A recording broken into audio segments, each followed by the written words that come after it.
What's up, gamers and nerds? It's John of Video Games in the World, and welcome back to my weekly news right here on my channel.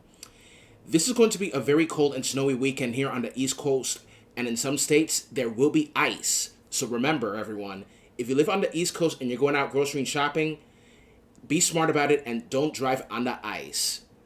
So, this week we got a lot of cool stuff that happened in both gaming and entertainment, and boy, the hype is so huge right now. I am psyched! I saw the teasers of Fable, Masters of the Universe, Star Wars Maul, Shadow Lord, and the trailer of Invincible Season 4, and I'm looking forward to all of them. Yeah! Still, even if there was a lot of good news this week, there are some bad ones too. Let us begin with weekly news number 14. Tim Geddes, co-founder of Kinda Funny, has shared some new chatter suggesting the third Star Wars Jedi game arriving a lot sooner than expected. Is that right? Geddes said that he has heard something but stresses that it is not guaranteed. It is being said that the possible year of release is the current year, 2026, and at the current pace, Respawn Entertainment could be ready by autumn, and the announcement of the game may happen before the Summer Games Fest. With the loss of series director Stig Asmussen in 2024, who knows what changes this game could have from its predecessors Fallen Order and Survivor. The development cycle could be shorter than both Jedi Fallen Order and Jedi Survivor. The good news is that Cameron Monaghan will reprise his role as Cal Kestis for the next chapter, Jedi 3, serving as his conclusion. EA and Respawn have been pretty quiet ever since. Now, this suggestion remains unconfirmed and should be treated with caution. Neither EA nor Lucasfilm Games included Star Wars Jedi 3 in any official release schedules or showcases so far, which means that right now there are no trailers, screenshots, or marketing materials released, and the game has yet to be revealed to the public. But don't worry, everyone, Star Wars Jedi 3 is still in development. Everything else, including the game's release date, is still unknown. We'll find out soon enough. I can only hope. Fable has been a popular video game series since 2004, and it is known for fantasy elements, a morality system, and comical moments. I still remember the trailer of the new and upcoming Fable game, which some people cannot wait for. Others are pissed off because they think the new female protagonist is too ugly and not like Sydney Sweeney hot. You know, I love sexy women as much as the next guy, but dude, not every female character has to look so sex appealing. Shoot. These people can enjoy anything nowadays, no wonder media literacy is dying. Fable is known for its ugly characters, and even heroes themselves are not exempt from this. Like, Jesus Christ, by the end of the game you get so yoked that even the clothing looks mad goofy on you. It's all part of the comedic atmosphere. Is it me, or these grifters don't understand comedy? Now, the new Fable game is building one of the most reactive and detailed RPG worlds ever, and it all revolves around Albion's living population.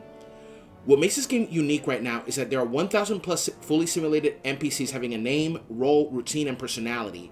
You can follow anyone and watch their entire daily lives as they wake up, go to work, relax, pursue hobbies, and go to sleep. You can talk to every one of them, and much like in the classic games, your choices shape how they react to you, and their opinions can change based on your reputation and your actions. Also, this game features the return of the morality system where you can be a hero or a villain. It's up to you. Albion won't just exist around you, but respond to you. I saw the trailers this week, and I gotta say that the graphics look amazing, and it seems that it could have good gameplay and, much like the classic Fable, a lot of funny moments as well. Doug Bowser, the former boss of Nintendo of America, has joined Hasbro, the company that is well known for Transformers, G.I. Joe, and it owns Dungeons & Dragons and Magic the Gathering through its subsidiary, Wizards of the Coast. Doug left Nintendo on December 31st, and his successor, Devin Pritchard, became the new boss and first woman to be the president of Nintendo. Good luck, Devin. Doug was the president of Nintendo after the retirement of Reggie Fils Amy.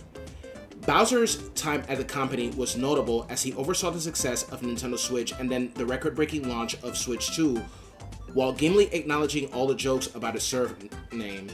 Yeah, Doug Bowser. Well, at least he's not a huge turtle with horns and a spiked shell. It would be funny if he was, yeah. Anyway, Doug Bowser is now a member of the board of directors of Hasbro by Carla Vernon, CEO of The Honest Company. We are delighted to have Doug and Carla join our seasoned and dynamic board of directors, said Rich Stoddard, chair of Hasbro's board of directors. Doug and Carla bring extensive leadership experience across consumer brands and franchise management. Their expertise and guidance will be invaluable as Hasbro continues to execute its long-term innovation and growth strategy. Well, I gotta say to Doug Bowser, thank you for all your service on Nintendo and wishing all the success to Devin Pritchard in her new role. And of course, Hasbro may have some good things too, such as making the next Baldur's Gate once a studio to make it has been found.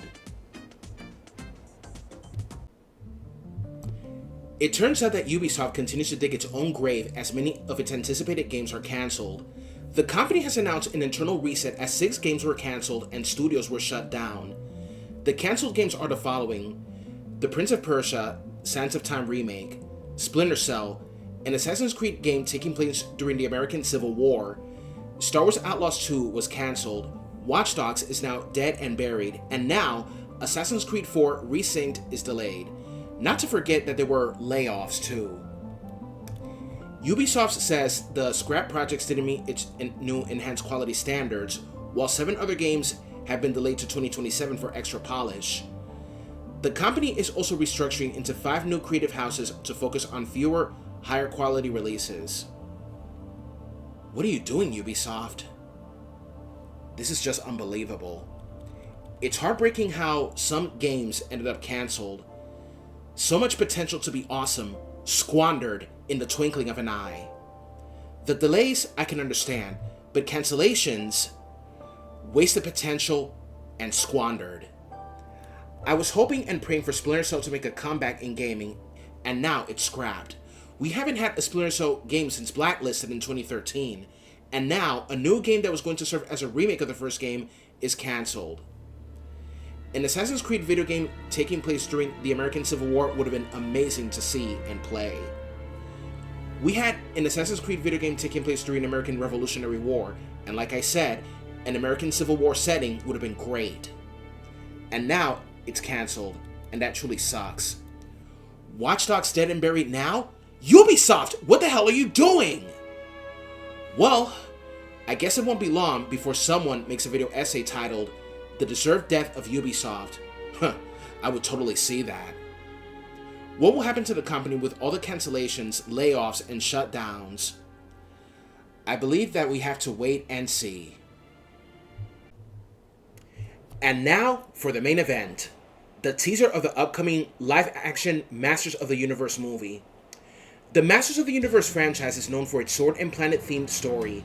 Its main premise revolves around the conflict between He-Man and Skeletor on the planet Eternia, with a vast lineup of supporting characters in a hybrid setting of medieval sword and sorcery and sci-fi technology.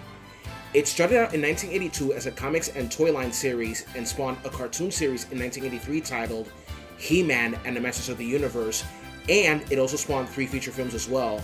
And of course, it had some video games as well. Some were okay, others weren't really good.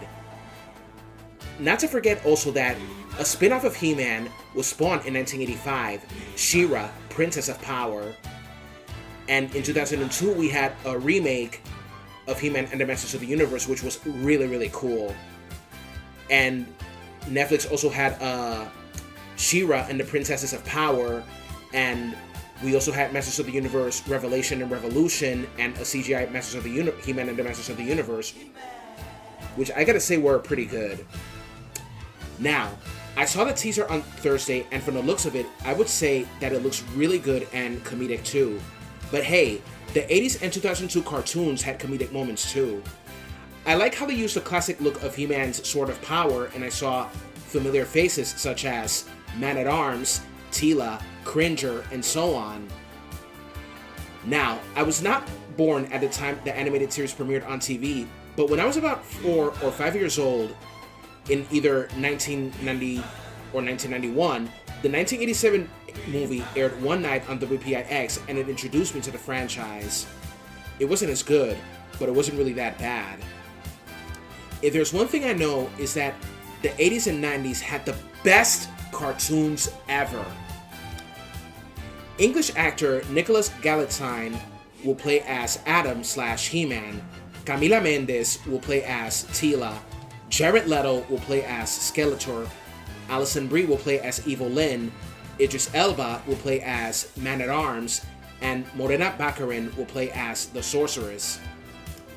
Other familiar faces will be in this movie such as Roboto, Triclops, Ram Man, and Trapjaw. I'm sure that this movie will be a success, but we shall see. Now, I know a lot of people will love this, but at the same time, anger is expected because some people don't like the idea of something they loved as children being turned into a live-action Hollywood film because they might screw it up.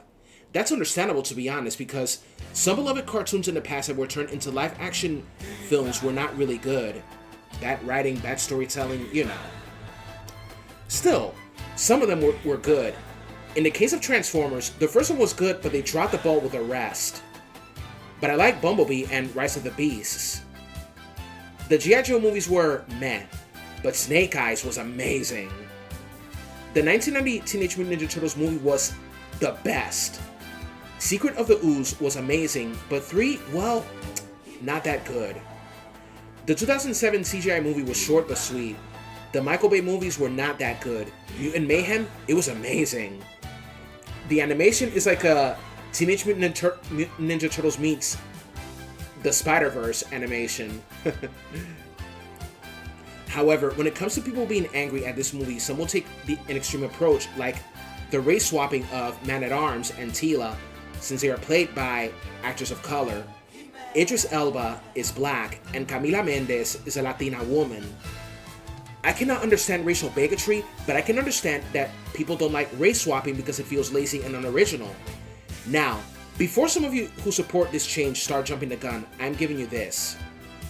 I'm a Dominican Latino born in the USA, and I am not fond of race swapping originally established characters either. Why? Because it's shoehorning on originally established characters and they should make brand new characters, and most times, the race swapping seems tokenized rather than genuine diversity.